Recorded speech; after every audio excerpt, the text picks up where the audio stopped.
Oye, esto de cóctel primero, charla después. No estoy curado, por suerte, me tomo una copa nomás. Pero bueno, pueden pasar cosas muy locas. Y además estoy un poco resfriado, entonces estoy entre empepado y una copa de champaña. No, esta charla va a ser muy loca. No, mentira. Por favor. A ver, cuando me invitaron a hacer esta charla y entendiendo también. El clicker. ¿Viste? Ya se volvió el clicker. Lo iba a hacer con la mano, no sé qué. Cuando me invitaron a participar de esta charla y entendiendo el proceso en que están ustedes, lo que están haciendo, no sé si ustedes saben, ya les voy a contar, tengo 130 capítulos de mi podcast, doy clases en la Católica hace 5 años, llevo 25 años trabajando con marcas grandes y chicas, y tenía mucha información en mi cabeza, era como de qué hablo rápido, corto y que les funcione simple, y quise hacer una charla que realmente pudieran no solamente anotarla, si tienen alguien por ahí anda repartiendo libretitas, así que aprovechenla, sino que darle realmente un sistema y un formato que los ayude y articule una forma de trabajo. ¿Ya? Voy a contarle un poquito, como dice ahí, hola, voy a ceñirme por el protocolo de la charla. Estas son todas las marcas con las que yo he trabajado. Lo bonito de esto, y también de repente dice, oh, Coca-Cola, Samsung, pero me tocó trabajar durante 25 años prácticamente en McCann World Group, primero como creativo, después como director general, después como vicepresidente. Y si bien trabajé, me tocó ir a Suiza a hacer campañas de Nesquik y hacer la campaña global de Coca-Cola con Mercado McCann. También tenía clientes como Grey Goose o como Pullman, que de hecho hoy día es un cliente mío y se mantiene conmigo, que eran globales con problemas locales. Y aprendí que la mirada no era de on o de off o de mucho o poco presupuesto, sino que era primero la estrategia y después qué hace con ella. ¿Ya? Y ahí fundé mi agencia, que por supuesto que se llama Ritalin, como me dicen a mí, mi marca personal de toda la vida, que pueden escuchar mi podcast, fue sin querer queriendo un poco, pero que básicamente se encarga de hacer marcas bonitas, porque más allá que uno diga agencia on, agencia off, boutique creativa o estrategia, lo importante es hacer una marca querida por la gente y por tu target. ¿Ya? Y tengo el Ritacast, los que me siguen, algunos sabrán, es uno de los podcasts más escuchados de Latinoamérica de marketing, según Spotify, uno de los 5 más escuchados. Ahí está el QR para que se metan y me sigan en Spotify, pero está en todas partes también. Así que también, ahí hablamos cosas y los que me siguen también lo sabrán. Hacemos contenido de 15 minutos, de 20 minutos, como que para que vayan a comprar el pan y vuelvan mientras escuchamos cosas de marketing, cosas interesantes. Y como les decía, la charla que hice hoy día la traté de resumir y hacerla súper articulable y habla de los 5 pasos para desarrollar un sistema de marketing que realmente funcione. Se fue la E porque esto es wild, pero bueno, que realmente funcione. ¿Y por qué sistema? Porque uno puede decir un plan de marketing, una estructura de marketing. Hay un libro que a mí me encanta, que por favor léalo porque es buenísimo, Hábitos Atómicos de James Clear, que dice algo que es súper cierto. Tú no te elevas al nivel de tus metas. Porque todos queremos bajar de peso, ir al gimnasio más veces, viajar, lo que sea, ganar más plata. Tú no te elevas al nivel de tus metas, sino que te caes al nivel de tus sistemas.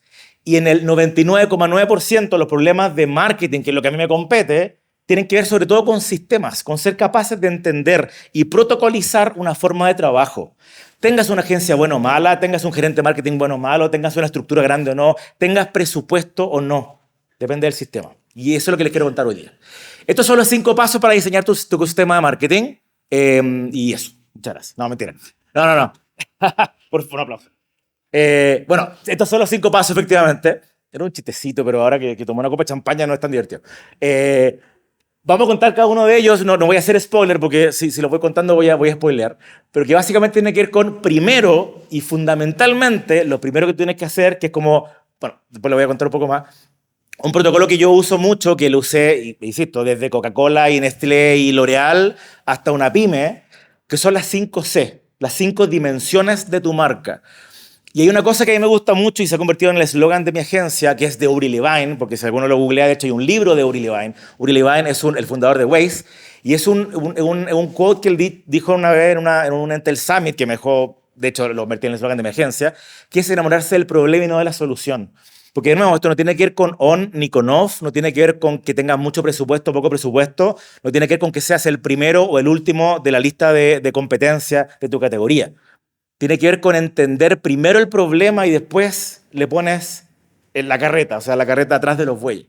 Y lo que nosotros hacemos, y una cosa que he usado, que insisto, desde la pyme hasta la campaña global de Nespresso, literalmente, es que para plantear realmente un modelo agnóstico que pienses no en on, no en off, no en presupuestos, para que sea la medida de tu marca de verdad y la entiendas de verdad, es súper importante empezar valga la redundancia y la obviedad desde el principio, y entender cada variable y cada dimensión, convertirte primero en una especie de psicoanalista de tu marca. ¿Ya? La 5C para mí es súper interesante porque primero es una forma de ordenar tu casa, o sea, todos se juntan en un workshop, todos se juntan en una mesa a hacer estas preguntas durante 2 horas, encerrados, ojalá sin celular. Nos pone a todos en la misma página. De hecho, uno de mis clientes hace poco hicimos este formato de la 5C, dijo, nos alineó las chakras, porque el gerente de marketing piensa muy distinto que el gerente comercial, el socio piensa muy distinto que el vendedor estrella, y el estar sentado y rayar papeles y hablar de cada dimensión de tu marca y sacar un documento estratégico final es súper lógico y es lo que hacen las consultoras, pero si no lo hacen, están yendo al doctor para bajar de peso sin haberse pesado, que es una estupidez. Nadie hace esto, ¿cierto? O sea, cada médico, tú vas a cualquier cosa, para hacer cualquier cosa, primero te mide. Bueno, esta es la medición inicial. Y finalmente, entender realmente dónde estamos parados. No solamente como empresa, no solamente lo que yo quiero, no solamente como la plata, sino que dónde estamos en todos los ejes de la marca. ¿Ya? Y como decía recién, sería súper estúpido ir al doctor, al nutricionista y decirle quiero bajar 10 kilos y no saber cuánto peso. O quisiera ganar más plata y no saber cuánto gano o estoy gastando. Si yo no hago el A, no puedo llegar al B. Y esto es un paso clave y es fundamental y es obvio y es evidente, pero casi nadie lo hace. Y cuando llegan las marcas con problemas, no llegan con problemas, llegan con síntomas. Rita, necesito que me ayudes con mi LinkedIn porque no tengo muchos seguidores. Eso no es un problema, es un síntoma. Rita, ¿sabes que mi marca bajó 3 peldaños en la categoría? Eso no es un problema, es un síntoma. Hay que entender primero dónde estás parado. Entonces, para plantearlo muy en simple, después les voy a dejar un par de tips también. Este modelo se articula, por supuesto, como un workshop. Ojalá 2 horas, no más de 2 horas, si son, porque en la cabeza te va a quedar el cerebro frito, porque efectivamente es súper cabezón. Después les voy a contar cada pregunta que hacemos, pero es un trabajo bien intenso. Y tómenselo con esa responsabilidad es un trabajo que se suele hacer en la mañana, 2 horas máximo. Si no llegaron a las 5 dimensiones, hagan otra segunda sesión, pero no hagan una sesión de 3 horas, por favor, sino todo el psicólogo, porque de verdad que es muy denso. Y es una inmersión profunda en todo lo que fue, todo lo que es, y por sobre todo lo que quiere ser tu marca. Entonces la primera pregunta uno dice, ok, pero en esta reunión ¿quiénes tienen que estar? Todas las personas que van a estar en 5 años más, o que tú quieres que te ayuden a colaborar en 5 años más. Sea el vendedor estrella, sea la persona de recursos humanos, sea el gerente comercial. Esas personas, que no pueden ser muchas tampoco, tienen que estar en esa reunión. Y este trabajo es súper importante porque nos da esa información necesaria a mí como consultor y como agencia, pero también para ti que no tienes agencia o estás partiendo o estás empezando a pensar en tu idea siquiera. También funciona para eso, para entender esa estrategia de marca. Entonces las dimensiones, y acá se los voy a dejar súper en simple, pueden sacar pantallazos también, porque no voy a leer todo lo que sale ahí. Las 5 dimensiones son la compañía, la categoría o competencia, el consumidor, la cultura y las conexiones. Cuando hablamos de compañía es sentarse a pensar, a discutir, a comentar y a rayar y a escribir cuál es la filosofía de tu marca, por qué partió, por qué nació, por qué se llama así, qué lo mueve. ¿El fundador tiene una misión o simplemente, oh, soy bueno en esto?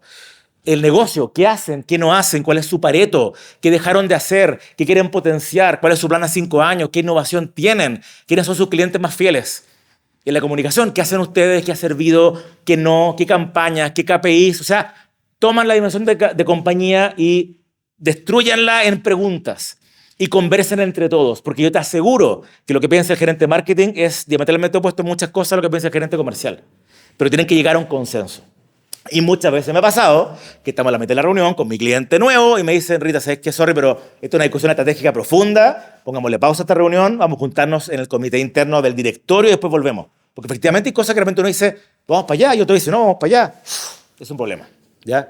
Y la gente también, en algunos casos, sobre todo con empresas más grandes, en términos de management y atracción de talento, qué hacen, qué dejaron de hacer, cuánta gente se va, cuánto es el porcentaje de abandono, etcétera, etcétera, etcétera. Estas son las preguntas base, pero hay muchas más que pueden hacer.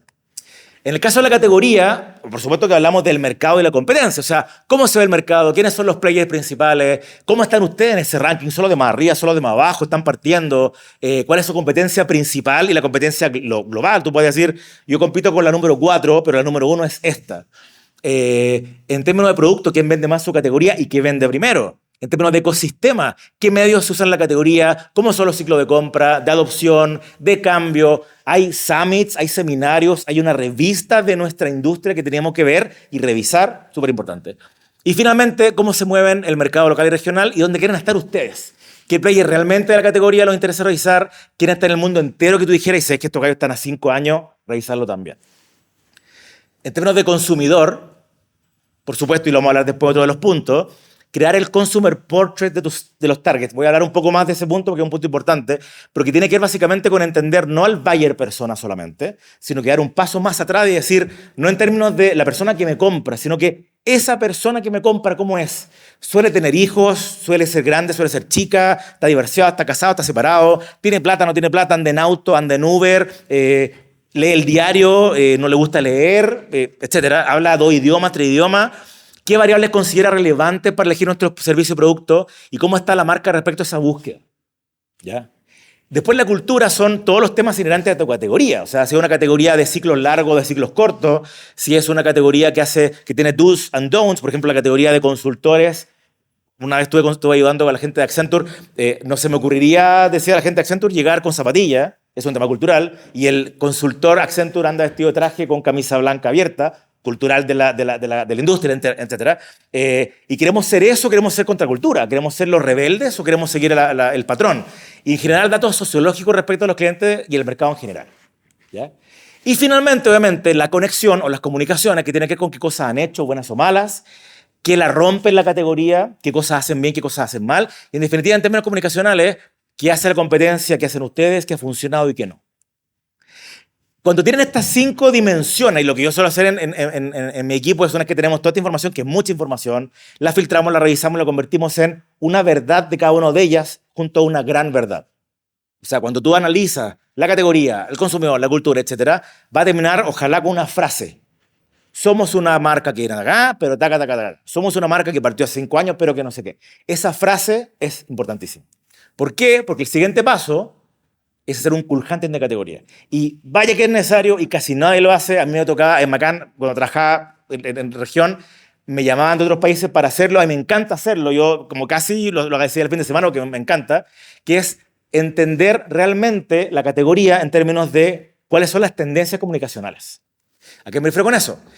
No es solamente mirar a tu consumidor, no es solamente mirar a tu comprador, no es solamente mirar a tu competencia, sino que también entender si en una categoría que no es exactamente igual, quién está haciendo qué cosa y por qué le está funcionando bien. Y es tan simple como meterse, como googlear, como entender y como ser un usuario más.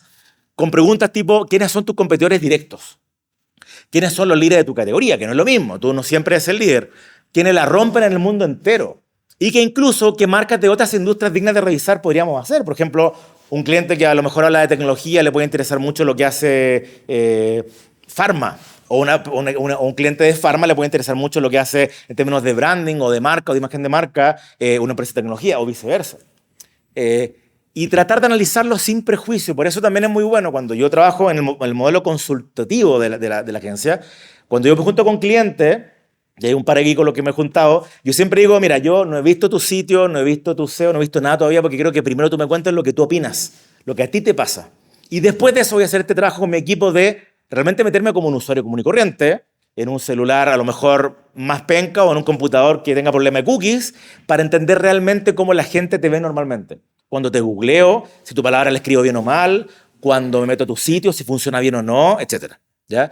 Y si eres capaz, por ejemplo, a que y eso es súper interesante, ustedes también como fundadores de su pyme, de su empresa, de meterse de vez en cuando al sitio como usuario. ¿Les funciona bien el blog? ¿Le está funcionando bien el sitio? Cuando te meto el celular se ve bien. Cuando mandan correo funciona en computador y en celular también.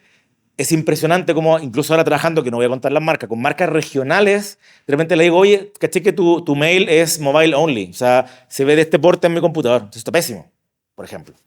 Y una cosa que es muy interesante y está muy de moda, ya un concepto que van a escuchar mucho el 2025, el dark social. O sea, una vez que yo me meto a tu ecosistema, hay cosas que la gente de afuera no va a ver.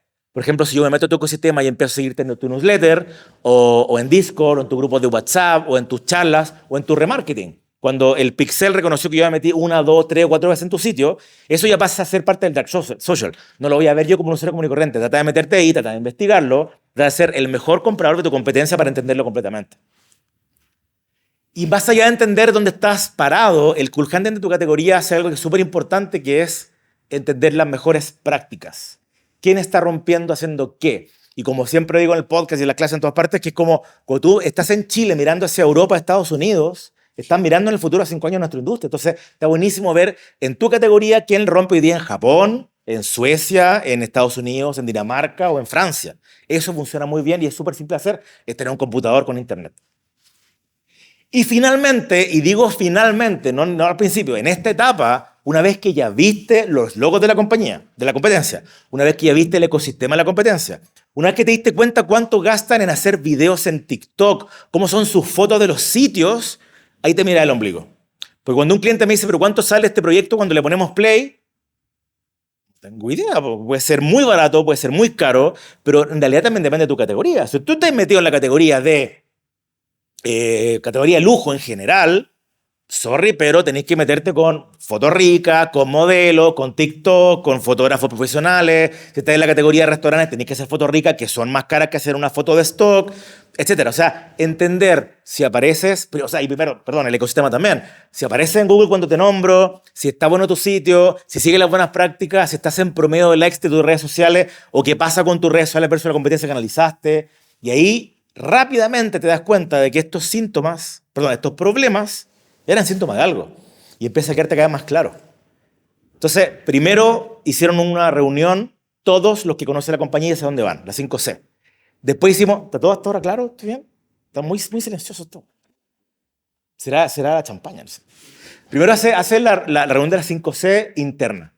Después, una cosa externa, hace el crujante de categoría. ¿Quién está rompiendo? E incluso tú decir, si es que me encanta, clásico, me encanta Apple. Bueno, analiza Apple. No tiene nada que ver con tu industria, pero te gusta. Vean qué tiene bacán de Apple y por qué es tan bacán las fotos que hace, los videos, etc.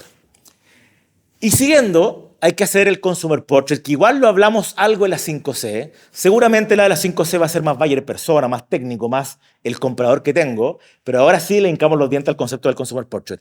¿Qué es el Consumer Portrait? Que es un concepto, de hecho, que viene de Nestlé, que yo lo usaba mucho con Nestlé. Es un paso más atrás y más, ¿cómo se le llama? Más vista de águila del buyer persona. ¿Por qué? Porque la pregunta que yo voy a hacer como buyer persona es ¿por qué la gente me compra o no me compra?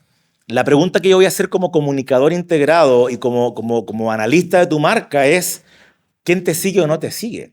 De ahí, capítulos de mi podcast, 200 para hablar de cuando yo tengo sobre todo un ciclo de compra muy grande, muy amplio, el gran error de hacer la llamada en frío, y pongo un ejemplo súper pelotudo, si yo me compro un auto hace 2 semanas y me muestras un auto que me encante, me llamas en frío para venderme un auto que me encantó, pero me acabo de comprar el auto, no es que no sea tu cliente, no soy tu cliente ahora.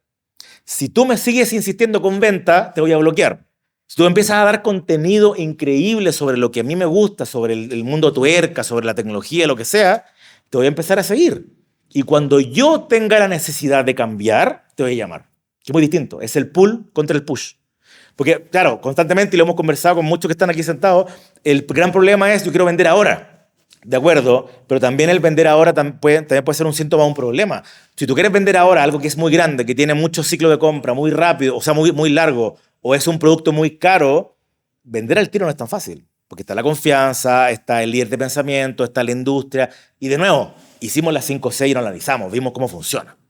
El Consumer Portrait, entonces, no es solamente ese perfil demográfico, no es el buyer persona, es dar un paso más atrás y entender esa representación estratégica que, en mi caso, nosotros le ponemos en la agencia nombre, apellido, foto. No todos tus consumidores se llaman Roberto y tienen 45 años, por supuesto. Pero entendemos que Roberto, que tiene 45 años, es separado, vive no sé dónde, la familia vive acá. Empiezas a entender los tipos de problemas que tiene. Y no es un problema respecto a tu producto.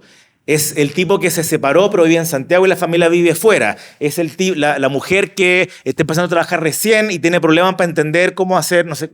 En fin, los problemas de la persona, no de tu consumidor. Y eso es la pregunta que yo me pregunto cuando digo, ¿por qué tú me sigues?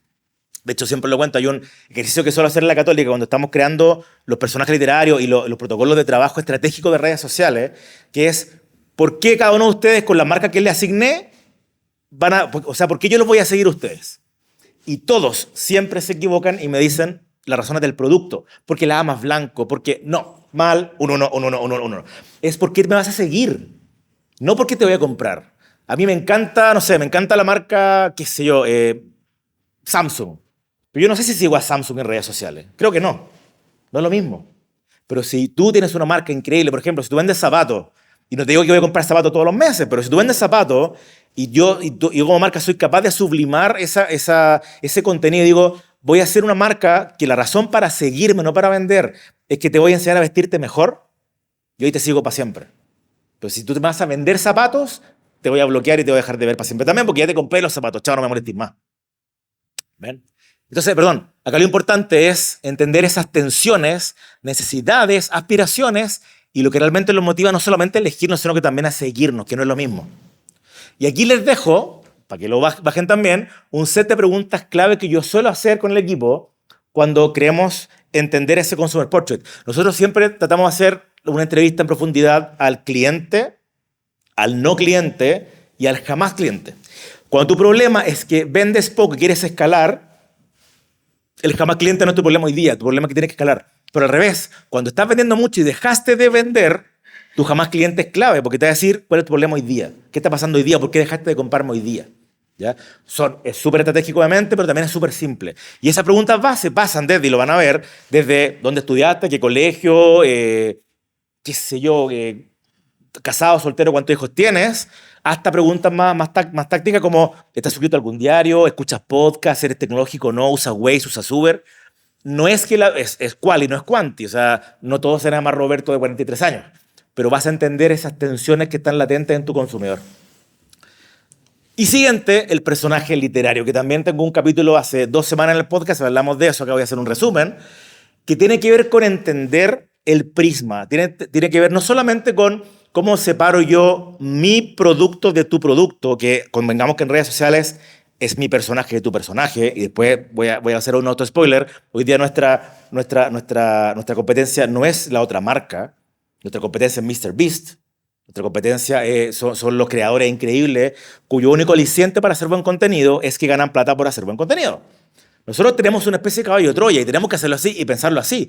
Lo que nosotros hacemos de buen contenido tiene igual un bottom line de quiero vender más, obviamente. Y ese es nuestro gran hándicap.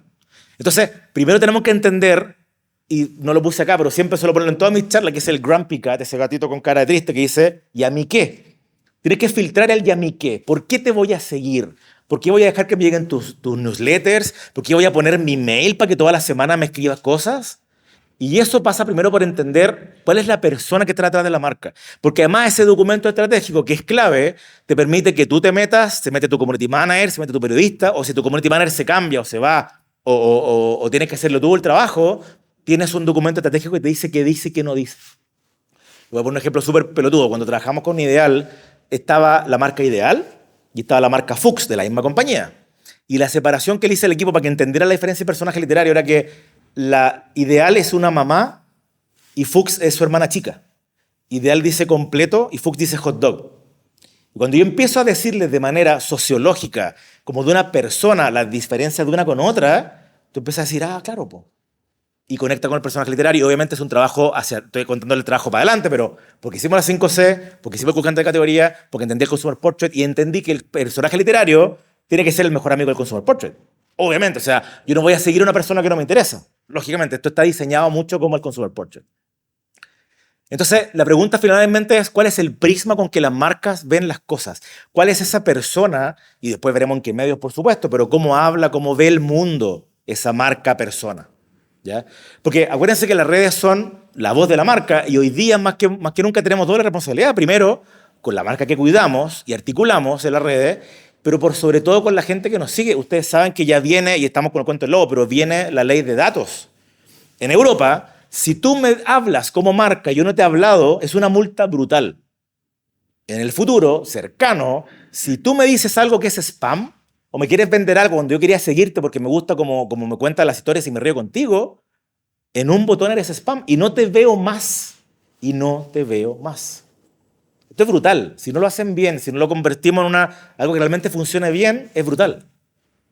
Y básicamente la forma correcta es entender lo que quiere decir la marca, lo que pasa con las personas y lo que pasa con la cultura. ¿Qué pasa constantemente la marca hablando cosas ombliguistas? Oye, ahora con tapa roja. ¿Qué me importa que tiene tapa roja? Me da lo mismo eso. ¿Qué pasa con las personas? ¿Qué pasa con la cultura? Y como les decía recién, autospoiler, hoy día tu marca no compite con el otro zapato o con la otra bebida. Compite con MrBeast, uno de los tipos más millonarios del mundo, porque hace buen contenido. Ese es tu handicap y ese es tu problema hoy día.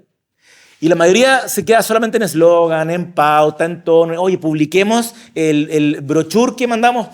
¿En serio usted se mete a redes sociales para ver brochures? ¿O se mete a redes sociales para relajarse un rato? Lo que necesitan es algo mucho más profundo. Es un personaje que habite el relato. Y también, de nuevo, bonus track de esta charla, el podcast, el capítulo hace 2 semanas, donde hablamos de esto, que lean el libro de Noah Harari también, Sapiens, que te habla de por qué el ser humano es el ser humano. Ese es el nuevo Kotler. El ser humano se diferencia de los animales, spoiler del libro, se diferencia de los animales por los relatos. Porque a diferencia del mono que dice, viene un león, el ser humano decía, es un león que viene de la jungla, que se comió a su hijo. Te cuenta una historia. Y por eso existe la plata, que es un constructo social en que todos estamos de acuerdo que este pedazo de billete, de papel, vale tanto. Son constructos de historias. Pero la tensión base, y lo que yo siempre digo, y no lo puse acá, pero siempre lo pongo en mis charlas también, la foto de este fuego, cuando todos nos ponemos alrededor a contar historias. Antiguamente todos nos poníamos, hace millones de años, con pieles encima, a escuchar historias.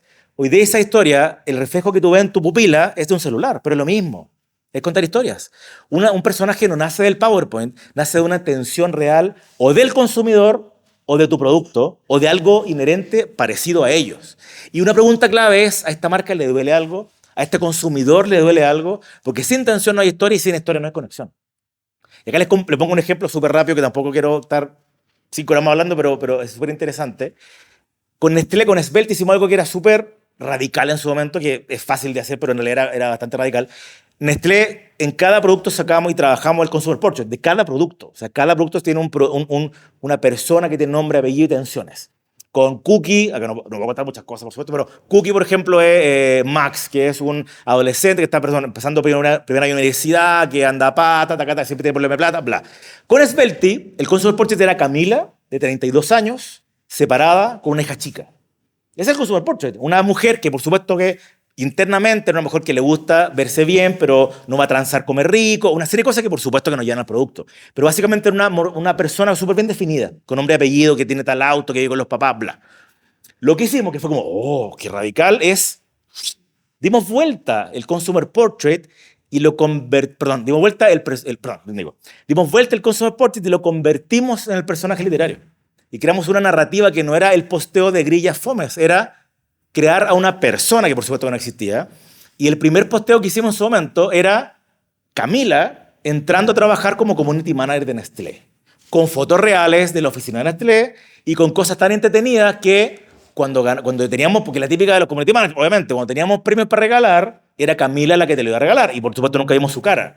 Por ejemplo, con mis amigas cuando estábamos en el colegio hace mucho tiempo nos contamos todo por papelito, ahora lo hacemos por WhatsApp. ¿Comparte si estás de acuerdo? Obviamente todos están de acuerdo. Y lo entretenido de este trabajo estratégico era que nos juntábamos una vez al mes a ver como la teleserie Camila, qué va a pasar. Por ejemplo, en algún momento, y esto fue muy loco y lo pongo aquí porque fue una locura, que Suiza autorice que un posteo de una marca de Nestlé tuviera alcohol en la mano, así como yo tiré el micrófono y me lo fui, porque era una locura, no, nunca había pasado. Pero era porque tenía sentido, porque este personaje literario no mostraba que estábamos haciendo un comercial, mostraba que estaba súper entusiasmado porque nunca había estado en un set de filmación. Y no contaba que en una semana más íbamos a regalar entradas para Teatro a Mil, sino que en esta historia conoce a un actor en un matrimonio. O sea, era una telenovela. Y era increíble y le encantaba a la gente. Y esta otra historia, que también es bien loca, partió de un insight también que es muy divertido, que se lo voy a contar ahí. Eristoff era parte del portafolio de Bacardi Martini. Teníamos Grey Goose, que era la marca increíble. Teníamos Eristoff, que literalmente, y esto no sale en el caso, el cliente nos dice, oye, les paso el cachito, tienen Bacardi en todas las marcas nuevas, pero les paso un cachito. Tenemos esta marca que se llama Eristoff, que el problema es que la botella acá abajo dice hecho en Chile, porque la botella está hecha en Chile. Y lo traemos en toneles desde Rusia, de verdad, desde Georgia. El problema es que es tan barato que lo toman, y aquí, perdón el francés, lo toman los flights, básicamente, y nuestras redes sociales está llena de gente vomitando. Fotos de gente vomitando, que lo suben ellos, mira qué bonito. Y tu misión como agencia es que en 3 semanas más esto lo sigan los ABC1. Buena onda, yo dije, bacán, estamos, bueno, obviamente fue un par de días de terror, pero investigando la marca y no haciendo todo el documento que le posté recién, sino que algo más simple, entendiendo dónde venía la marca, entendimos también que es muy bonita la historia porque efectivamente Eristoff viene de Rusia, es ruso de verdad, y el varón Eristavi es como las marcas vinosas en Chile, así como el Don Belchor o estos apellidos que de hecho le decimos vinosos. En esa época, en los Cárpatos, tú cuando tenías un castillo y eras un señor feudal, hacías vodka para tu plebe. Entonces yo decía que loco sería, y qué bonito sería, inventamos una narrativa, por supuesto, basada en una realidad, que loco sería, primero, que demostráramos que el vodka es ruso simplemente porque, si bien Eristoff fue vendido a Bacardi Martini hace muchos años globalmente, ¿qué pasaría si todavía existiera como el fundador, el heredero de Eristoff, que sería un pendejo de 24 años como nuestro target, full pituco, con una polola en Mónaco, con 5 autos Lamborghini así increíble, pero el tipo está tan aburrido de su vida de rico y famoso que se viene a vivir a Chile. Es una locura. Y inventamos un timeline que primero empezamos a hablar en ruso, solamente en ruso, que nadie entendía nada. Segundo, empezamos a contactar y a pagar a influencers rusos para que hablaran en la cuenta ruso. Tampoco nadie entendía nada. Y de ahí él llegó acá a Chile y empezó a hablar poco a poco en español. Y creamos un personaje literario que también duró años. Este caso ya es viejito, vieron la interfaz de Facebook. Y siempre que estoy hablando de charla, de hacer cosas, lo voy a sacar y después digo, no, todavía funciona. Tú lo haces mañana y funciona igual. Sea la interfaz antigua, sea lo que sea en TikTok, a lo mejor y funcionaría mejor incluso, creo yo. Lo loco de este caso es que el cliente nos habilitó una tarjeta, que es una infidencia ya porque ya no trabajo en Macán, ya no me pueden demandar, no, mentira. Pero es una infidencia porque nos juntamos con el cliente y teníamos la capacidad de ir a ver autos de lujo, de ir a probar un trago en el W y pedir que lo hicieran con él, y esto que era raro, pero llevamos la botella. Y vivir la vida del personaje, cosa que no puede hacer una marca a menos que lo hagas un personaje literario, a menos que lo conviertas en una historia. Cuando hacíamos o sea, inventar qué pasaba con Aristóteles, un tipo millonario que tenía un jet privado llenándose de tierra en su casa, cuando teníamos que hacer, por ejemplo, regalar productos o regalar algún regalo, no sé, estos gallos estaban muy metidos en la música electrónica, decíamos la historia de que se había equivocado y en vez de poner un disco había puesto 100, entonces tengo 99 discos para regalar. Y cuando ibas a la oficina a buscarlo, nunca estaba. Se fue a ver a su polola no sé dónde, andaba en la isla Mauricio, siempre alguna estupidez que era parte de la historia y que yo sé que algunos creían y otros no, pero no importa, era parte de la historia. Y esta historia es muy loca también, y pasó hace un par de años con Opel, y también tiene que ir para que se den cuenta que es un pensamiento, no es un presupuesto. Esto era el día a día normal. Oye, Rita, tenemos que hacer algo para el 8M. Yo con el 8M siempre tengo problemas con que el tejado de vidrio, que no sé, que una marca que vale el 8M tiene que tener la base para decir algo importante. Y yo dije, ya, pasemos el filtro. O sea, Grand Picat le puse a todo Grand Picat. Si no pasa el filtro del Yamiqué, no vamos a hacer nada para el 8M. Y alguien de mi equipo, uno de los redactores, me dice, ¿sabes qué? Me di cuenta de una cuestión súper loca. Según la historia de Adam Opel, el fundador de Opel, él muere tal año, pero el primer auto sale 3 años después. ¿Cómo no puede ser? Pues si es el fundador de Opel. Y mi equipo se dio cuenta y lo empezaron a investigar, que de hecho ni siquiera Opel lo sabía, después le cuento un poco el bonus track de esto, que fue la viuda de Adam Opel la que inventó empezar a vender autos. Ellos hacían antes máquinas de coser y bicicletas. Y eso gatilló a hacer una pieza común y corriente de día a día, hecho con el equipo interno, que le gustó tanto a Alemania que lo hicimos global. Fue algo súper simple. Un story, de hecho se llama Sophie Story porque es una story, que te da la historia de ella. Que ella se casó con Adam Opel, que empezó con una fábrica de máquinas de coser, que es súper loco, que después se convirtió en una fábrica de bicicletas, que Adam Opel muere en el 95, que ella queda viuda, y que ella es la de la idea de hacer autos. O sea, gracias a ella, a Sophie, hoy día tenemos los autos Opel. Que además lo bonito que el eslogan de Opel es el futuro es para todos. Y además de eso, el caso de Cana y todo eso dice, y es verdad, yo era el único hombre del equipo, excepto, o sea, el único hombre era yo, estaba la directora de arte que era mujer, la cliente era mujer, eran todas mujeres. Pero ¿qué pasó con esto? Alemania dijo, esto hagámoslo global, esto hagámoslo un libro, esto hagámoslo historia, o sea, convirtámoslo en un museo. Y me dijeron ellos, y recuerda mis palabras, porque me lo dijeron hace 2 años y espero la otra se demora como 6 años en hacerse, que va a salir el modelo Sophie de Opel, inspirado en esta historia. Y salió de un posteo. Entonces, bueno, y otra cosa, y esto más fresco, más de ahora, esto lo hicimos la semana pasada por uno de nuestros clientes, que es el Hotel Pullman, los hoteles Pullman. No tiene que ver con los buses, una historia larga, bueno, ese es el problema que tengo yo hoy día. Y uno de los clientes, que esto es muy decidor, y por eso quería contárselo y mostrárselo, porque partimos con ellos hace 2 meses o 3 meses recién, y decían, ok, bacán tu estrategia, tu contenido, súper chori. A mí me carga mostrar la estrategia, o sea, me carga mostrar la creatividad antes de mostrar la estrategia. Yo quiero mostrar primero los fierros, porque el ingeniero comercial delante mío va a decir, ya, bonito tus monos, pero yo no quiero ver monitos. No. Uno de los gerentes, uno de los directorios me dijo, ok, bacán tu estrategia, tu tipografía es bacán, la cosa como le pusimos, como lujo silencioso, pero yo al final del día quiero mostrar mis piezas, quiero mostrar las camas. Y yo sé que si tú te muestras una foto de una pieza o de una cama, tú me vayas a dejar de seguir. Entonces lo que hicimos fue, modelo caballo Troya, dijimos, hagamos algo para el 4 de mayo. Ustedes saben que el 4 de mayo, May the 4th be with you, el día ñoño de Star Wars. Hay muchos fanáticos, yo soy uno de ellos de Star Wars. Yo sí, me siento bien. Sí, yo soy ñoño, entonces yo lo digo. Se lo presentamos al cliente y me decía, ya, pero eso no es muy Pullman. Es que, ojo, porque lo vamos a hacer en lo siguiente y les voy a mostrar lo que hicimos. Tuviste un contenido que mucha gente compartió. Lo que mi cliente vio es que mostramos la entrada, mostramos el diseño del hotel y mostramos una cama. Check. Por eso, no pienses en el posteo del martes, piensa en el conflicto que traes a tu personaje. Ahí está la historia, ahí está el marketing y finalmente es ahí donde está la marca.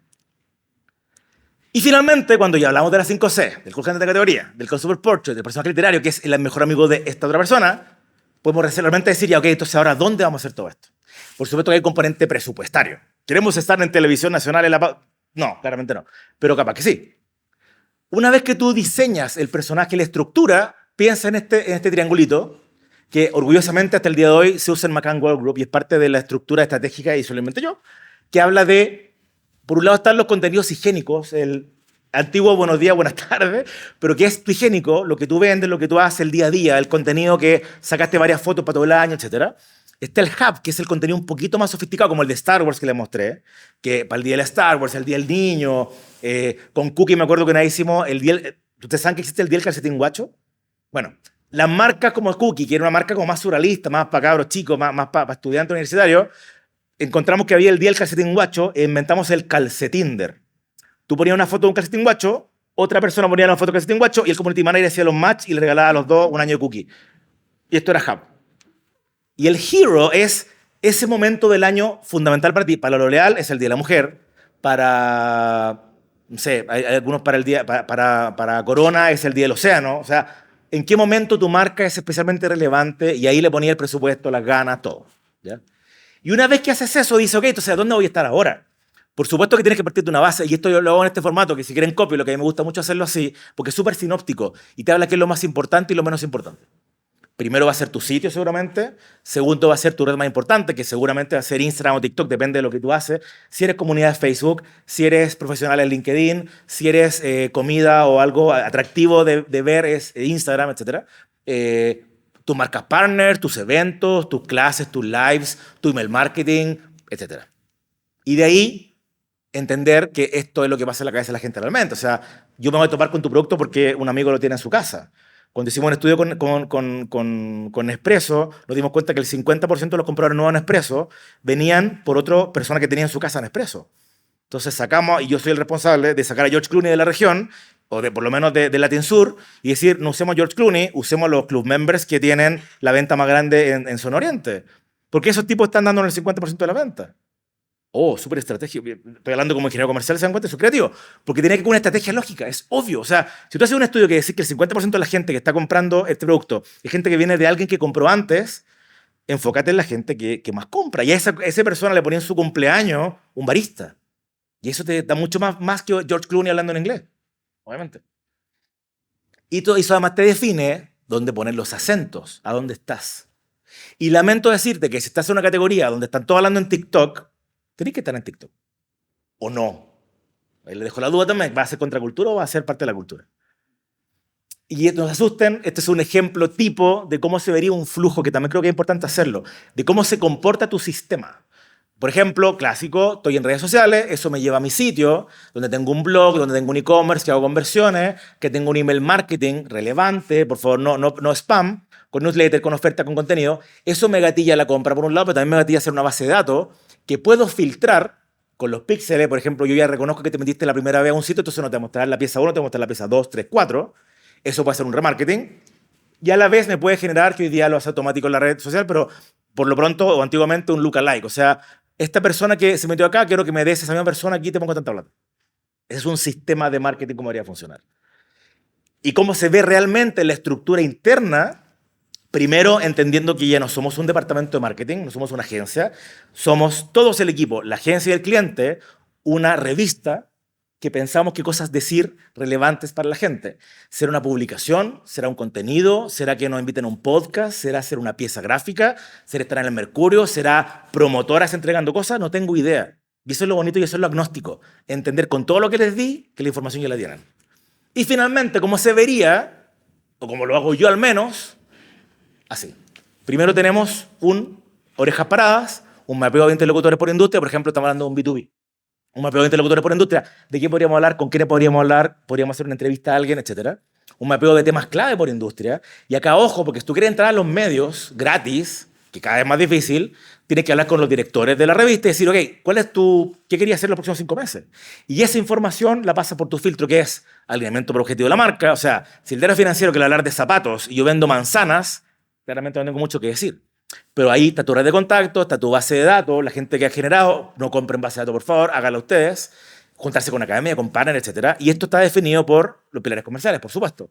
Finalmente, o después de eso, un plan de contenido mensual donde será el corporativo, será la staff senior hablando, no sé si ustedes saben, pero la semana pasada LinkedIn bajó el engagement o la visualización orgánica de LinkedIn de páginas de marca de un 20% a un 2%.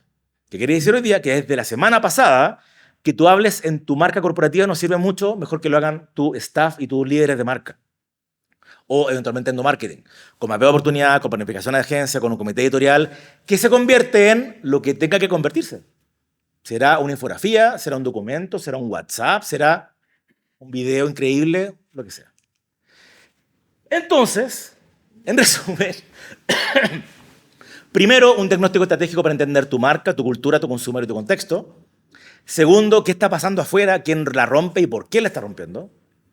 Tercero, no es el buyer persona, es descubrir de verdad qué le duele, qué tensiones tiene tu audiencia y transformar esa tensión en una voz viva, en un prisma de ver las cosas, en el mejor amigo de esa persona, con verdad. Y finalmente construir el mundo donde ese personaje respira, los canales, el tono, los ritmos y las relaciones. Eso es lo que venía a decirles hoy.